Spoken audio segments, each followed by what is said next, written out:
कौम की माओं बहनों बेटियों को नचवाया नहीं जाता।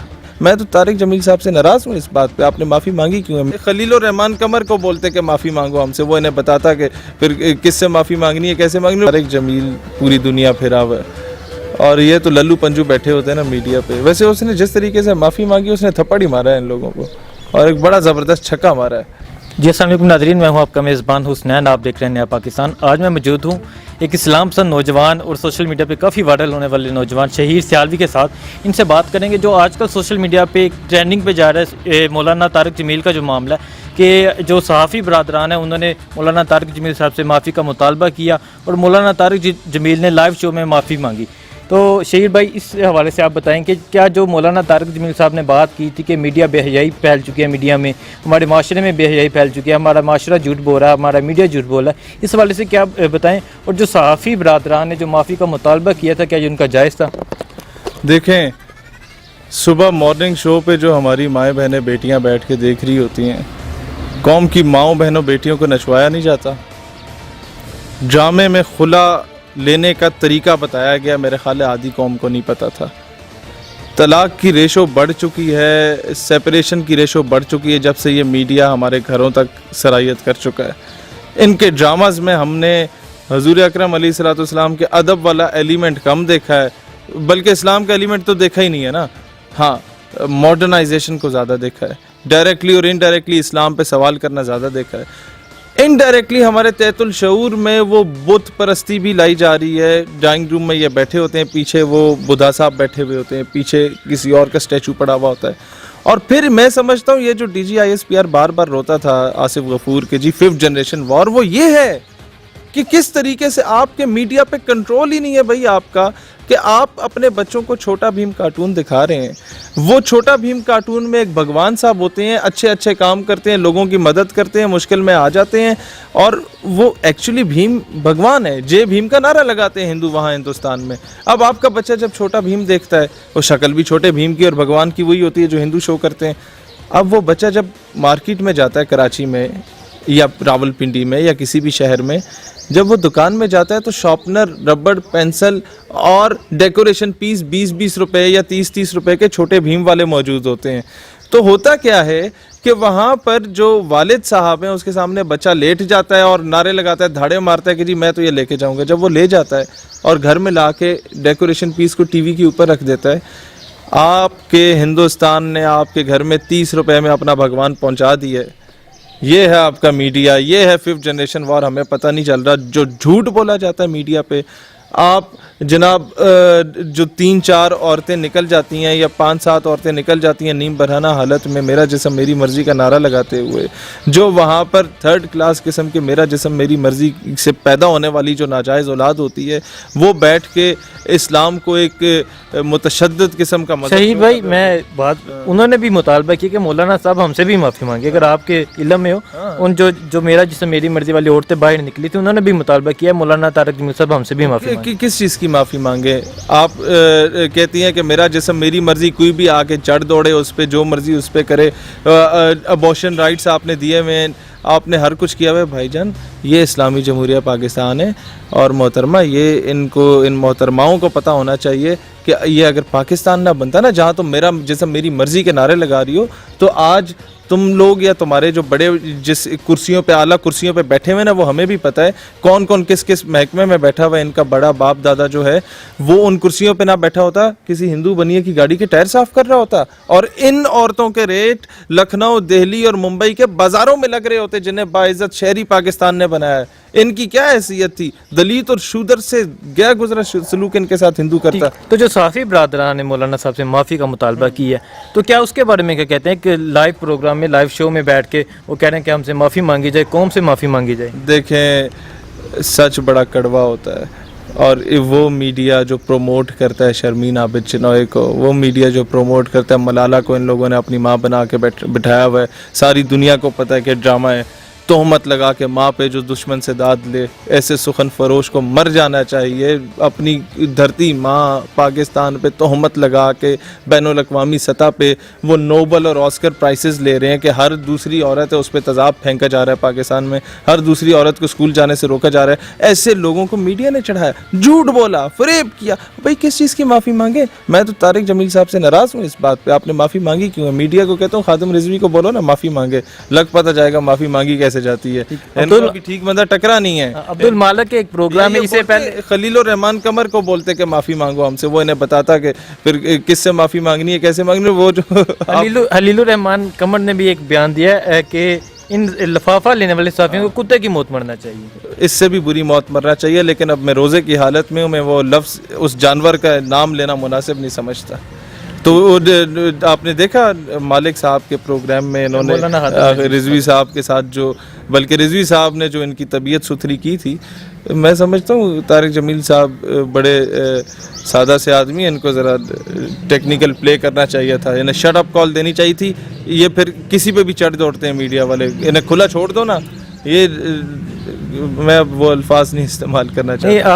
आपने कहा सादा आदमी है, तो क्या इसीलिए हमारे जो साफ़ी बरादरान अहमद मीर, अब्दुल मालिक, मंसूर अली खान, उन्होंने क्रिटिसाइज़ किया मौलाना हदम रिजवी साहब को, इसी वजह से उन्होंने वो बार बार मौलाना साहब ने माफ़ी मांग भी ली, फिर कह रहे कौम से भी माफ़ी मांगे। देखें कौम से किस चीज़ की माफ़ी मांगे? जो बेनमाजी लोग थे उनको नमाज पे लगाने की। कौम से किस बात की माफ़ी मांगे कि जो तबलीगी आपके गेट के बाहर आता है, आप उससे झूठ बोलते हैं कि जी पापा सो रहे हैं, आप उससे झूठ बोलते हैं कि जी मेरे पेपर्स चल रहे हैं, आप उसे एक मुंह गाल पे थप्पड़ मारते हो, कहते हैं यार थप्पड़ मार दो कोई मसला नहीं है, आ जाओ नमाज पढ़ लो मेरे साथ। वो आपसे पैसे भी नहीं लेता, खैरात भी नहीं लेता, ज़कात भी नहीं लेता, सदका भी नहीं लेता, उसका अखलाक इतना अच्छा होता है, अपना घर बार छोड़ के तुम्हारी फ़िक्र में आया हुआ होता है। इस बात की माफ़ी मांगे वो? और तारिक जमील का क्या काम है? उसने मेरा ख्याल है ये जो मम्मी डैडी बच्चे हैं ये यूनिवर्सिटीज़ के, इनको 2-4 नमाज़ें पढ़ा दी हैं, इस बात की माफ़ी मांगे? किस बात की माफ़ी मांगे? मैं समझता हूँ मजहबी तबके का अपना कसूर है। कसूर तारिक जमील साहब का है कि उन्होंने बड़ा खुला हाथ दिया हुआ है इन लोगों को। कसूर तबलीगी जमात का है या दावत इस्लामी का कि इन्होंने बड़ा खुला हाथ दिया हुआ है, इन्हें औकात में रखा जाता। ये जितने लोग इस्लाम के ख़िलाफ़ बकवास कर रहे हैं या डायरेक्टली और इनडायरेक्टली मौलाना हजरात के बारे में बोल रहे हैं, चाहे वो किसी भी मकतब फ़िक्र का मौलाना है, स्कूल ऑफ थॉट एक अलग चीज़ है, he is preaching Islam, so you must be able to defend your religion, और आप अपनी कॉज को डिफेंड करें, इन्हें शट अप कॉल दें। नहीं देंगे तो ये हमारे सर पे बैठे हुए होंगे। ये लिबरल माफिया जितना भी आपने देखा है ना असम्बलियों में, तो ये घुस गया। ये इजराइल की हमायत में डायरेक्टली इनडायरेक्टली बातें करना तो ये लोग शुरू हो गए। इन्हें वक्त पे लगाम दी जाती तो आज ये जुर्रत ही ना होती इनकी। ठीक, जब उन्होंने माफ़ी मंगवाई तो उन्होंने समझा कि हमारा कद बड़ा होगा, हम अब माफ़ी मंगवाएंगे, लेकिन हमारी जो नौजवान नस्ल, आपने कहा उन्होंने जो सोशल मीडिया पे ट्रेंडिंग जारी है, अभी तक 2 रोज़ गुजर चुके हैं। अच्छा, एक चीज़ मैंने देखी है कि तारिक जमील पूरी दुनिया फिरा हुआ है, और ये तो लल्लू पंजू बैठे होते हैं ना मीडिया पे। वैसे उसने जिस तरीके से माफ़ी मांगी, उसने थप्पड़ ही मारा है इन लोगों को, और एक बड़ा ज़बरदस्त छक्का मारा है। जुवेद चौधरी साहब को भी कहा क्या आप मजाक कर रहे हैं, अगर आपने वो प्रोग्राम सुना हो? नहीं, उसने बड़ा ज़बरदस्त किया। ओवरऑल अगर देखा जाए तो माफ़ी मांगना ना मांगना है समथिंग एल्स। पब्लिक ने शो कर दिया है कि मीडिया वालों की औकात क्या है, कौन कितना लिफाफा लेके किसके पीछे पूछा लगा के फिर रहा होता है, कौन झूठ बोलता है, कौन 60 लाख लोग जब आपके पिंडी में इकट्ठे होते हैं एक जनाजा पढ़ने के लिए उसको ब्लैकआउट कर देता है, और कौन ऐसा है जो कि 13-14 शम्मे वो मशलें जला के नीम बहराना। अभी भी अगर मैं आ रहा था तो मीर शकीलुर रहमान को रहा किया जाए, यहाँ एहतजाज हो रहा कमेटी चौक में। कितने लोग थे? 14 लोग, 15 लोग। और ये ब्रेकिंग न्यूज़ है। आगे आप अंदाज़ा लगा लें, 60 लाख बंदों का जनाजा वो नहीं नज़र आएगा। 12-14 निकल जाए सलमान तासीर की वो मोमबत्तियाँ लेके, तो वो जनाब पूरे पाकिस्तान में चल रहा होगा। ड्रामा है, झूठ है, फरेब है। वो औरतें निकली जनाब, हमें हमारा हक दो, क्या नाम था वो, सरफरोशी की तमन्ना, जब पड़े ना लितर और पुलिस ने की FIR, तो फिर कहते हैं जी हमारे साथ जाती होली है। तो भाई फिर सरफरोशी की तमन्ना किधर है? देखना है जोर कितना बाजू है कातिल में, किधर है भाई वो शेर? कहाँ भगत सिंह, कहाँ उसके साथ तुम लोग जाके मिल रहे हो? कहाँ ची गुवेरा, कहाँ जाके मिल रहे हो? वो ची गुवेरा और भगत सिंह को भी बेचारों को तरस आता होगा कि यार हम इतने गए गुजरे थे कि ये लोग हमारे पीछे चले गए। वो एक उनका मकाम हुआ करता था माशरे में, फ्रीडम फाइटर्स थे वो लोग। लेकिन मसला ये है कि हर चूड़ा चमाड़ उनके पीछे जाके समझता है कि आज हम भगत सिंह बन गए। वो उन दोनों शख्सियात को अगर देखा जाए تو وہ کبھی بھی اسلام کے بارے میں غلط نظریات نہیں رکھتے تھے, ادب کی نگاہ سے ہی دیکھا کرتے تھے. ٹھیک, آپ صحافی برادران کو کیا پیغام دینا چاہتے ہیں جو انہوں نے یہ ایک سٹیپ اٹھایا کہ ہم نے ایک عالم, ہمارا معاشرہ اس طرف چلا گیا کہ ہم عالم دین سے معافی کا مطالبہ کر رہے ہیں؟ دیکھیں مسئلہ صرف یہ ہے نا, ایک عالم دین انٹرویو دے رہا تھا ایک آفیسر کو, اور آفیسر تھا, اس نے ہماری طرح انجینئرنگ کی ہوئی تھی اور ایک بڑی پوسٹ پہ بیٹھا ہوا تھا, کس محکمے کا تھا میں نہیں بتانا چاہتا, تو اسے خطیب رکھنا تھا مسجد کا, تو وہ انٹرویو دینے آیا. تو عالم دین سے اس نے کہا جناب اچھا آپ سنائیں فلاں دعا, آپ سنائیں فلاں کلمہ. اس نے سنا دیا, کہتا ہے اچھا مولوی صاحب قیامت دی نشانی دسو. سگریٹ لگا کے نا اس نے, جو آفیسر تھا, اور ٹانگ پہ ٹانگ رکھ کے, اور اس نے کہا قیامت کی نشانی دسو. اس نے کہا قیامت کی نشانی یہ ہے کہ ایک ان پڑھ جاہل گوار ایک عالم دین سے انٹرویو لے رہا ہوگا. یہ حال ہے ہمارے جو انٹرویو لے رہا ہوگا کہ میں تمہیں اس قابل سمجھتا ہوں اپنی مسجد کے لیے یا نہیں سمجھتا. یہ اندازہ لگائیں, یہ ہمارے ملک کا حال ہو چکا ہے کہ ایک دور ہوتا تھا, 2 گھروں میں لڑائی ہوتی تھی, مولانا صاحب آیا کرتے تھے محلے کے راضی نامہ کرانے, ان کا فیصلہ اٹل فیصلہ ہوتا تھا. ایک دور ہوتا تھا جب علماء سے فتوے لے کے 1857 کی جنگ آزادی کرا دی جاتی تھی. ایک دور ہوتا تھا جب 1920 میں سلطنت عثمانیہ کے زوال کے وقت ان کی فیور میں پوری تحریک خلافت برصغیر سے اٹھ کھڑی ہوتی تھی. اب کیا ہو رہا ہے؟ ٹھیک, ابھی رمضان ٹرانسمیشن جاری ہیں, تو جو عورتیں, آپ کو بھی معلوم ہوگا, جو عورتیں پورا سال مختلف سانگ پہ وہ ڈانس کرتی ہیں, آج وہ رمضان ٹرانسمیشن کر رہی ہیں. ابھی رمضان ٹرانسمیشن میں جو رہا وہ بھی آپ کو معلوم ہوگا.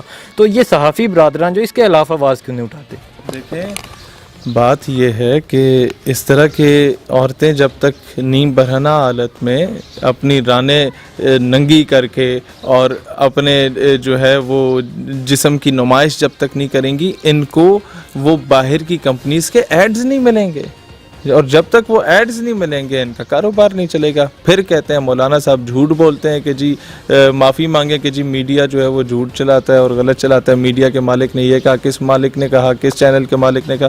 بات یہ ہے ہماری جتنے اداکارائیں ہیں وہ اداکاری کریں, ہالی ووڈ کا مقابلہ کریں, بالی ووڈ کا مقابلہ کریں, وہ ان کا کام ہے, جو کام ہے. ناچنا چاہتی ہیں ناچیں, ڈرامے بازی کرنا چاہتی ہیں ڈرامے بازی کریں, وہ فلم انڈسٹری میں کام کرنا چاہتی ہیں کریں, ہمیں کسی سے کوئی اعتراض نہیں. ہم خود سارے بڑے ماؤٹ اسکاٹ قسم کے لوگ ہیں, لیکن آپ آ کے دین سکھانا شروع کر دیں جناب. کل تک کی حریم شاہ آج آ کے جناب آپ کو سمجھا رہی ہے کہ جناب دین کیا ہوتا ہے. تو جناب پہلے اپنے ابا جی سے دین سیکھا ہے, جو بیچارہ رو رو کے معافی مانگ رہا ہوتا ہے حریم شاہ کی جگہ کہ جناب اس سے غلطی ہو گئی ہے تو آپ مجھے معاف کر دیں. مطلب مجھے تو ترس آ گیا تھا اس کے والد پہ. اس کے بعد سے تو میں نے بات ہی کرنا مناسب نہیں سمجھا کہ یار میں اگر حریم شاہ کو کچھ کہوں گا, سمجھانے کی بھی کوشش کروں گا, تو اس کے والد پہ مجھے ترس آئے گا. ٹھیک, ہمارے نوجوانوں کو کیا پیغام دینا چاہیں گے؟ یار نوجوانوں کو حسنین بھائی میرا صرف یہ پیغام ہے کہ بندے کے پتر بنو. یہ جو تم لوگ بائکوں کو سلنسر نکال کے جو ہر لوگوں کی ماں بہن کے پیچھے گھما کے پھر رہے ہوتے ہو نا, کل کو تمہاری ماں بہن نے بھی اسی گلی سے گزرنا ہے. اور یہ جو ہمارے نوجوان ہیں, جو بڑے بڑے افسروں کے بچے ہیں, جو اپنی بڑی بڑے ڈالوں میں اور گاڑیوں میں جا کے گرلز کالج کے سامنے وہ شیشہ نیچے کر کے اپنے نمبرز پھینک آتے ہیں نا, ان سے صرف یہ کہوں گا کہ جناب کل تمہاری بہن نے بھی اسی یونیورسٹی اسی کالج میں پڑھنا ہے. تو صرف تم امیر نہیں ہو اس پاکستان میں, اور بھی ہر گلی میں 2-4 امیر پھر رہے ہوتے ہیں. وہ اگر اس طرح کر لیں تو تم پہ کیا گزرے گی. ہمارے ائمہ کرام نے کہا تھا کہ زنا ایک قرض ہوتا ہے, چاہے وہ کسی بھی قسم کا زنا ہو, وہ ماں بہن بیوی بیٹی پہ اترتا ہے. اور اگر آپ اس طرح کی کوئی حرام توپی کریں گے تو آپ یاد رکھیں کہ آپ کی ماں بہن بیوی بیٹی پہ وہ اترے گا. لہٰذا میں نوجوانوں سے یہی کہوں گا, باقی میں کوئی فلسفانہ بات نہیں کروں گا شیکسپیئر کی طرح, صرف یہ کہوں گا کہ لوگوں کے گھروں میں جھانکنے سے بہتر ہے کہ اپنے گھر کو دیکھ لو کہ وہ چیز مڑ کے وہ پتھر آپ کی طرف گر سکتا ہے.